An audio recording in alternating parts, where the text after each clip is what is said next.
Greetings and welcome, friends. Today we are talking about, you guessed it, rotations. Probably because you clicked on the link that said rotations on it.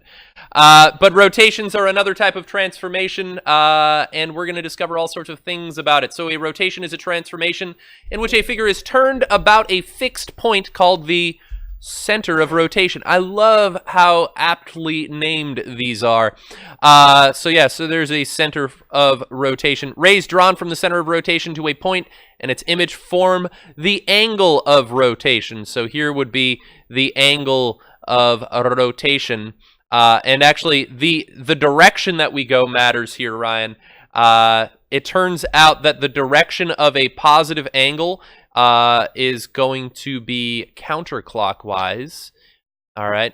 So positive angles, actually I'll even write positive here, and a negative angle will be clockwise. And actually, maybe someday I'll tell you why. You might figure that out in pre-calculus, but some people wonder why. Culturally, counterclockwise has become the norm for positive angles. Yeah. So let's see. A rotation about point P through an angle of x degrees maps every point Q in the plane to point Q prime. Q goes to Q prime. This is like a weird flag shape that they drew. That's weird.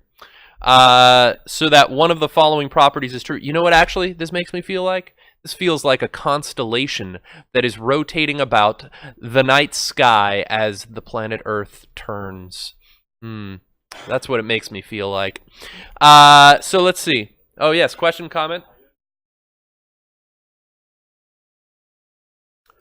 The moon is tidally locked to the planet Earth, meaning that it's always facing, the same side is always facing us, and it doesn't have its own spin. Because actually, there's this concept, man, I could just talk for this for a while. Conservation of angular momentum, that if I have an initial spin on an object and then I blow it up, all right, that all of the individual components will maintain their original angular momentum and be spinning in the same direction. One of the interesting things about our specific solar system is there is a planet that is spinning in the opposite direction of the rest of the planets. I don't remember which. But nonetheless, there would have had to be something that changed the angular momentum there, because it doesn't make sense. But anyways, we're talking about rotation. Let's take a look at this. It says that some of the properties, one of the following properties is true.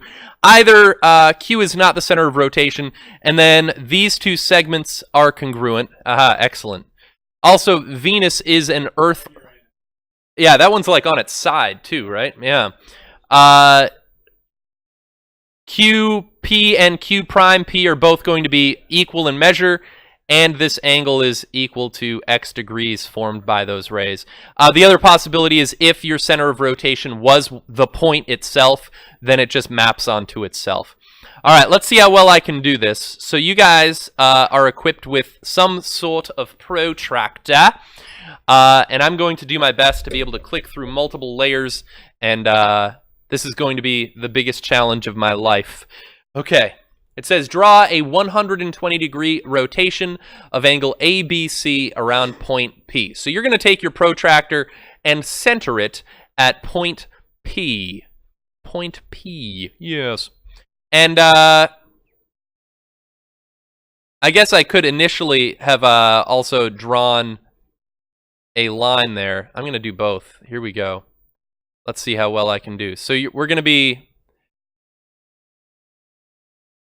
drawing a line segment from P to C, and now we're going to be measuring an angle from that vertex P 120 degrees. Now my protractor only has one set of numbers, and I'm starting at the 180 mark. So I'm going to measure out to 60 over here, because 60 is supplemental to 120. Right. Oh, you know what? I've already messed up, friends. This is how bad I am. I was telling you guys that I was scared about this. Okay. All right, let's see. Let me redraw my line. So you guys, bing. because I've got to bounce between multiple layers here for it to work. All right, and here's my little tick mark that I've drawn, and I'm going to line tool now draw straight edge this out here. Now, that is a 120-degree angle that I've constructed, but I'm going to need to have a congruent length to find out where C prime is going to be. So what's a good way to find a congruent length? You could measure it, but we're fans of using the compass tool. So I'm going to set up my compass like so at point P, and I'm going to change its radius until it is CP units away. And I'm going to arc swipe like so. And this point here, you guessed it, is going to be my C prime. All right, do you guys buy that? You believe that C prime P is going to be congruent to CP, and that this is a 120-degree angle? And also notice that when I measured my 120-degree angle, I was going counterclockwise. Counterclockwise. Yeah. Yes. So now we're going to try to repeat that process for both B and A, because I'm translating 3 points. And then if I connect my A prime, B prime, and C prime, I'm going to assume that those segments will then be the correct rotation for all of those remaining points. So let's see. So I'm going to click this, and watch this. I'm going to re-rotate my protractor to line up its center at P and heading out to the B this time. All right. And let's see. I'm going to switch colors here. It might not be a bad idea for you to do the same. And so I'm going to draw a straight edge from P to B. I guess I keep telling you to set up your protractor first, but that might not be the most helpful thing. That's okay. You guys are going to be speedier than I am. All right, so I'm going to draw the segment P to B. And from this segment, what angle am I measuring?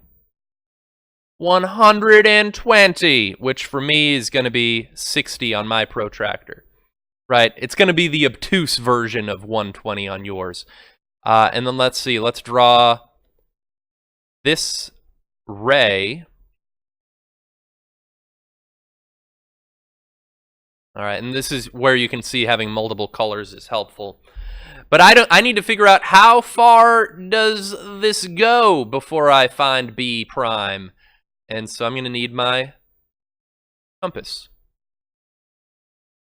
So once again, lining up my compass at P, I'm going to change the scale until its radius is equal to plumbob PB.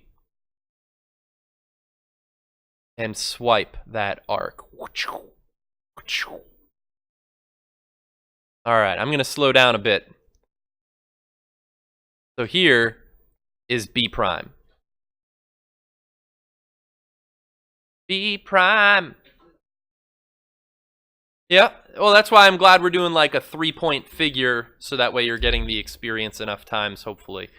And the angle between these two orange segments is going to be 120 degrees, right?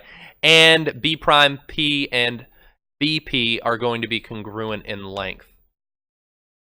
Let's see if we can do it for A now, friends. Let's see. I'm going to click back on my layer for my protractor. I'm going to click on my manipulator, and I've got to rotate it. Let's see. I've got to actually estimate the slope of that, which is so weird. No, see, I went too far. So that's the part that you guys can actually do a little bit easier than I can. That looks close enough for me. So I line up my protractor again, or my straight edge, I guess, first. I'm going to draw that line. So P to A segment. Blessings upon you. Sneezes. All right, and let's measure out 120 degrees, once again, counterclockwise.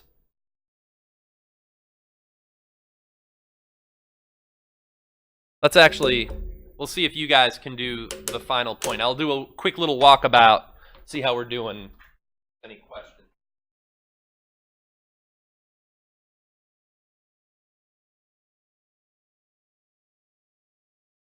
There is.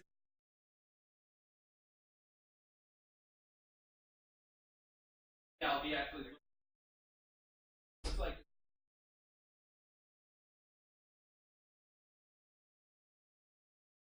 Oh, okay. Able to practice it on tonight's homework as well. All right, let's see if Mr. Waddy can do the final point here. So I've got to measure from my purple segment 120 degrees. I did. I'm going to draw that ray, but I want to figure out how far out is A prime.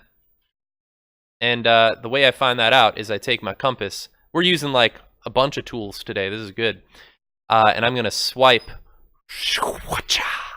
until it intersects with that arc. And that is A prime. So let me draw what our final figure looks like. I'll draw that in remaining color.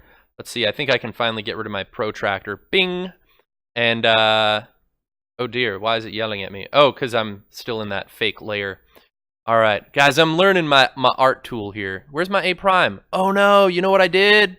Guys, no, I drew my A prime on the wrong layer. That's okay. Classic Waddy blunder. Wah, wah, wah. And let's see. So let's draw this triangle.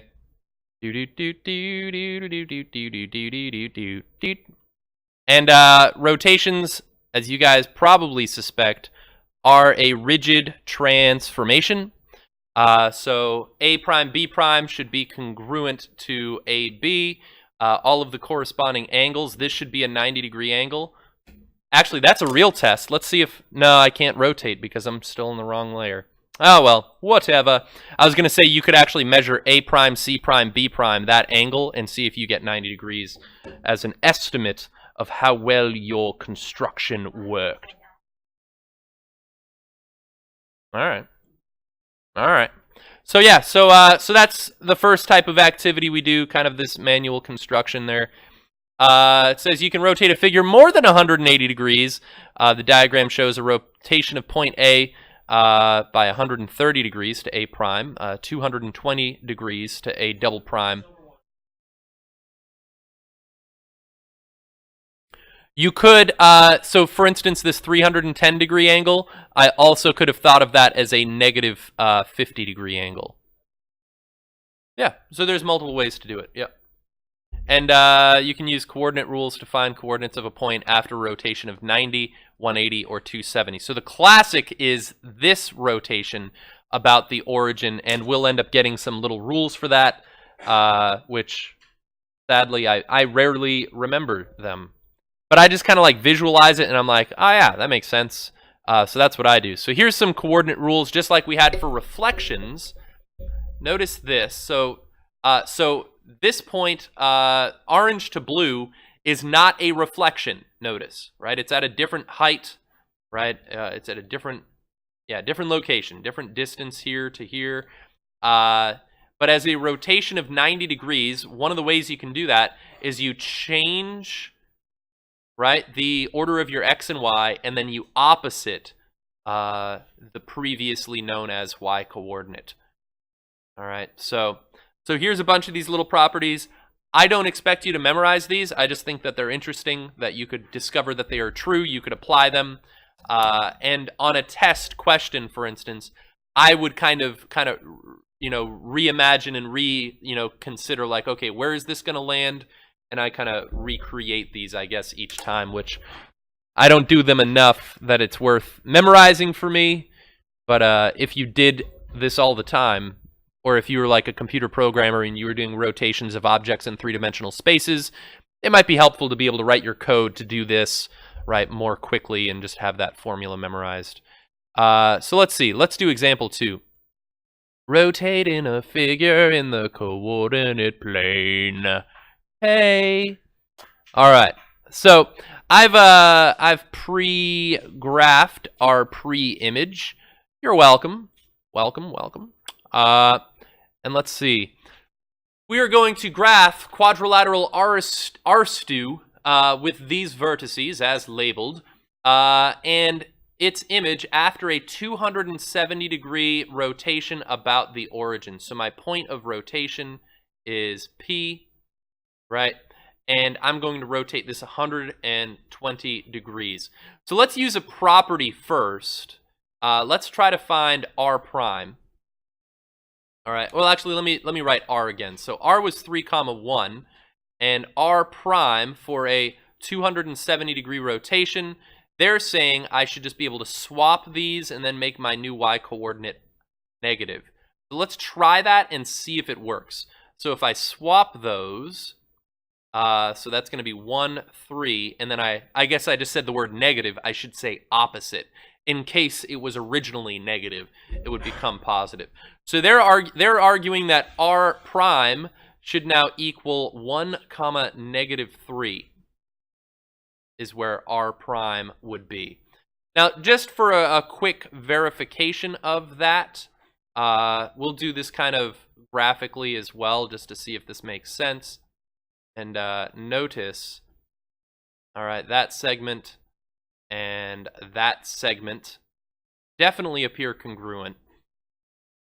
And this rotation does appear to be 270 degrees because this looks perpendicular, and they are by slopes. The slope of 1/3 and -3/1 are in fact perpendicular. So yeah, so that seemed to work. Their little trick seemed to work. So I guess, I don't know, if I'm on a roll, I could use the tricks, or I could think about these rotations individually. Let's try an individual rotation. So if U is over here, a 90-degree rotation would have brought it here.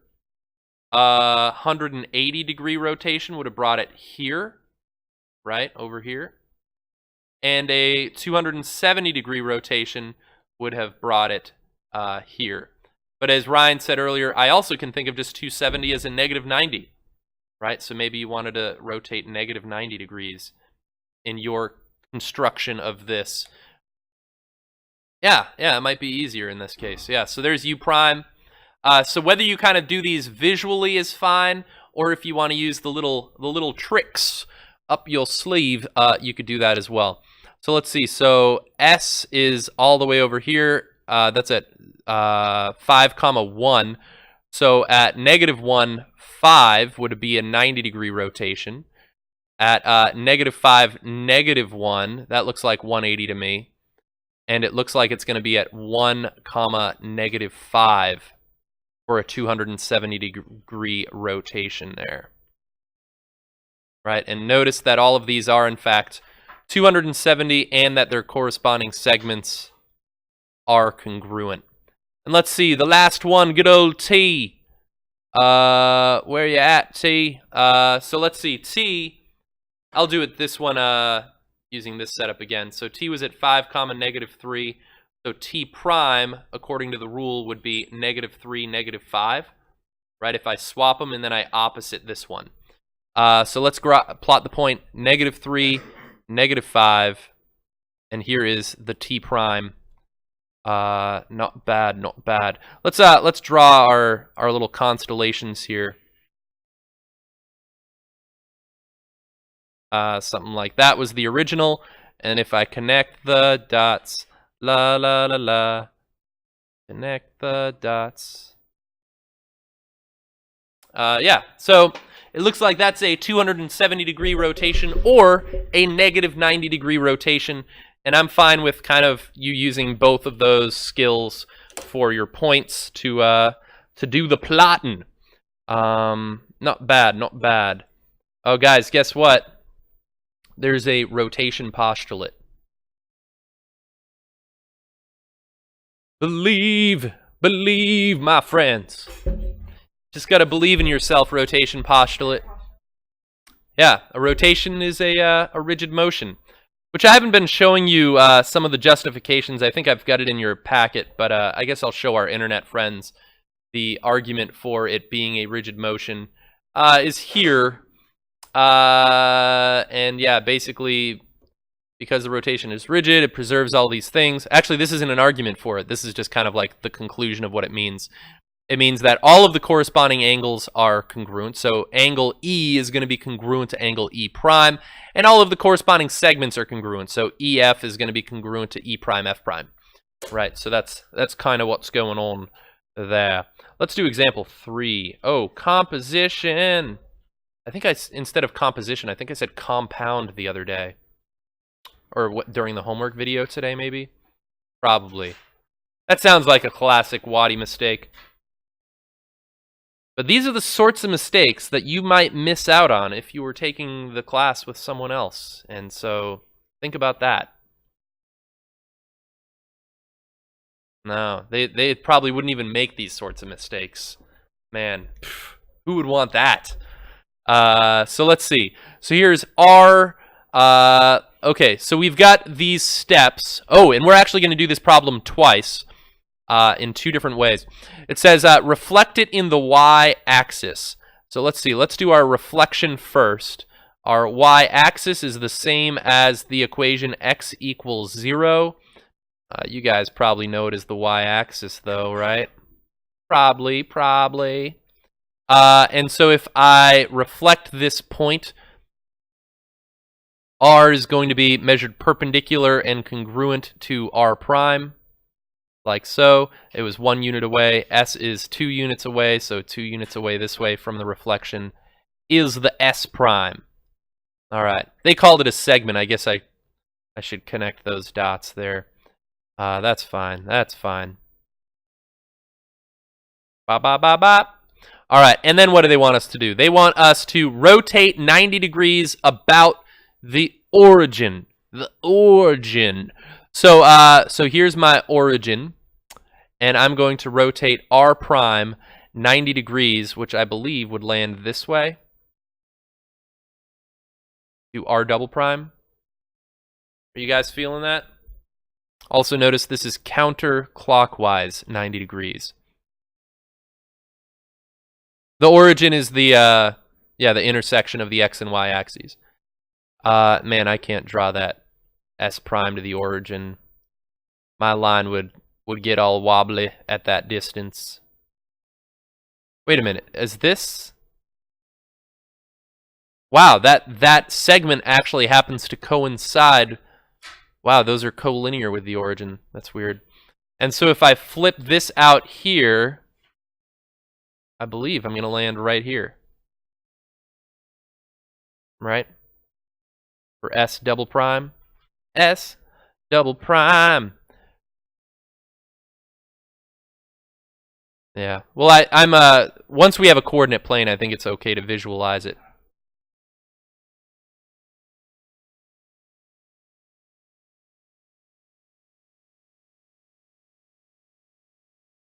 What did you say? What's opposite?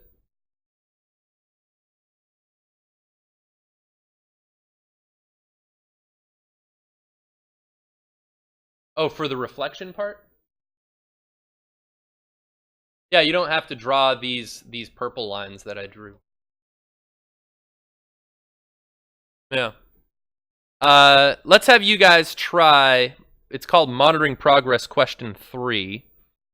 And on the same grid, I think it's at the bottom of the page that you were just on. Let's have you guys, and it asks the question, what if I did the same things but in a different order? Do you have that at the bottom of your? Yeah, all right.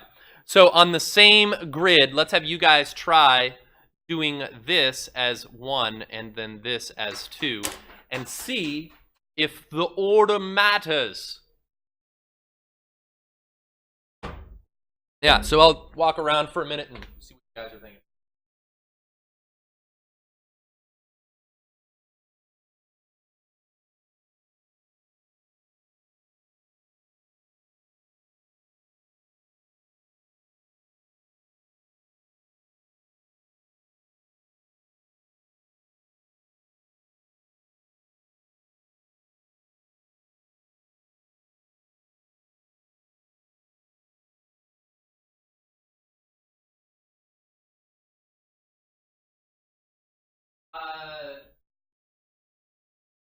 Yes, if I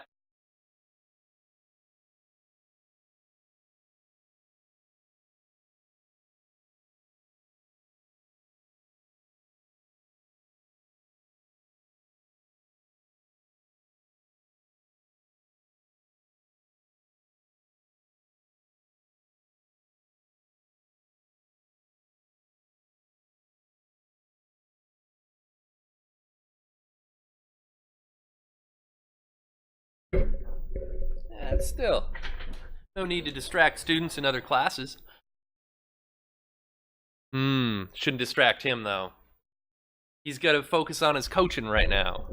Or his coach meditation. Yeah. So let's see. If I was to rotate this about the origin. Let's see. I'm running out of colors here. Let's see. I'll go with yellow here. So rotate this 90 degrees. That would have landed up here, right? Right, for my... And yeah, Liam pointed out, should I, I'm graphing these all on the same coordinate plane, so I guess I should probably call them different things. So that's true. So there's R prime, and S prime will then be, S triple prime will be over here. Okay, so there's the rotation. And now if I reflect that, let's see, I'll do a dark blue reflection. You can't really see it on my screen that much, but 3 units away for R triple prime. So R quad prime would be right there, and S triple prime was 6 units away, so 6 units away over here. And you guys can probably already tell that that is not the same. Let me highlight it a little bit better for us. That is not the same as this version of it. So the order of composition of transformations might matter. Okay, if they were both translations, probably not. But yeah, be cautious, my friends. All right, last concept for today's lesson before we take a look at some other things is rotational symmetry. Ooh. And a figure in the plane has rotational symmetry when it can be mapped onto itself by a rotation. So here's like a little pinwheel. If I rotate this about its center of symmetry, notice this image is distinct from that one. Those are not the same. But Ryan, if I was to rotate it 90 degrees, notice these would be indistinguishable from one another. If you did not notice that I rotated it, you couldn't tell. You couldn't tell that it changed. And the same thing with 180, and looks like 270 would work in this case as well. All right. So let's do example 4. What? Yes, 300. Every object would have 360-degree rotation. That is a true story. Ah! I stretched it. I think they would just say that it doesn't have rotational symmetry, just because it would be an arbitrary case. All right, so here we go. Does the figure have rotational symmetry? And then describe any rotation. So this is going to be in terms of degrees. You're telling me what angle that would happen at. So here's a parallelogram. And if I wanted to rotate this, would a 90-degree rotation work? No, because then it'd be kind of like pointed out this way or something, right? If I could do that right. But I would want to kind of map point to point.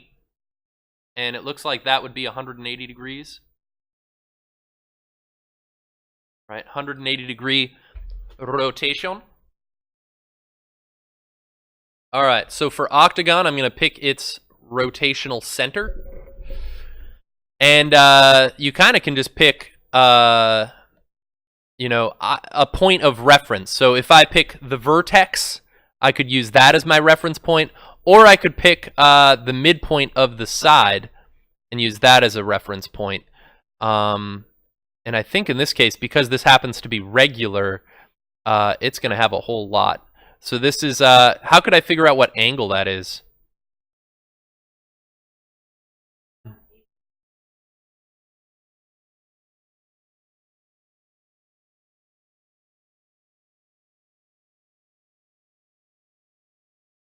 Is it 45 degrees? According to Liam Math, yes, patented Liam Math solution. And now, so if the basic angle is 45 degrees, then I would also want 2 times 45, which is 90. All right. and 3 times 45, which is 135, and 4 times 45, which is 180. And then I can, keep going here, right? And then it's going to be 225 degrees, 270 degrees, and what's the last one? 315 degrees. And then, we don't have to include the 360. And lastly, how about this trapezoid?